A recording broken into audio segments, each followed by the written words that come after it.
POV.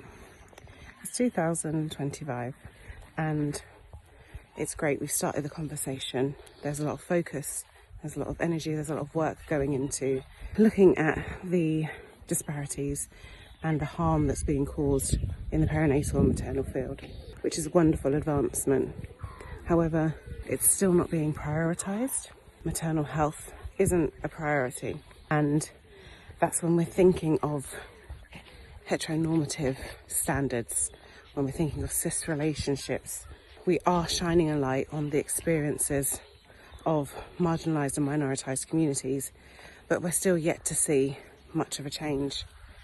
So yes, when we talk about Black maternal health, the mortality and morbidity rates are now 3 times more likely, rather than the heartbreaking and heart-wrenching previous statistics of 5 times more. But we've still got so much work to do. There's still lives being lost and lives that have been changed for the negative long term. But what about looking at this from another lens? What about when we look at it from the perspective of assisted conception or alternative routes to parenthood? What's happening there? What sort of trauma is being experienced? And again, it's minoritised and marginalised groups that are most adversely affected.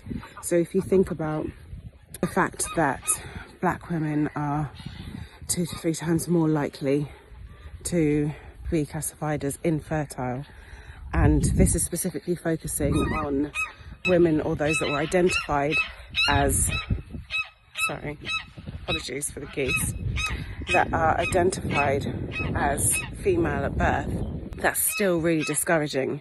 And there is so many limitations to fertility treatments and accessibility to information, but also the services that are required. Now, this year, I'm doing lots of work around assisted conception and how this manifests when we're talking about trauma, intergenerational trauma, birth trauma, but we want to look at it from varying perspectives. So the perspective of the surrogate or donor, the perspective of the donor intended or the intended parents, and also from the perspective of the donor conceived children. Now, they're having harmful experiences, many of which the acts in this area can be really unethical, really unsafe, and cause lasting impacts that we're yet to see being discussed openly with the same care and compassion that we are speaking on other topics. So I'm starting this little, I don't know, let's call it a mini series, just to explore this area and discuss these elements in the hope that we can generate some awareness, shed some light, and provide the support and advocacy that's required here too. As it's been said time and time again, we cannot support and serve people equally until those that are most adversely affected are getting support. We need equity without bias. It can't be circumstantial. It's not just mothers and birthing people that are carrying their own children. Anyone that is going through this journey, through the perinatal period, is susceptible to harm and trauma. We want to minimise that. So please stay tuned.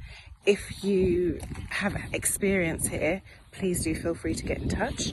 And I will be sharing much of this journey as I learn, research and advocate in this area. Thanks for listening.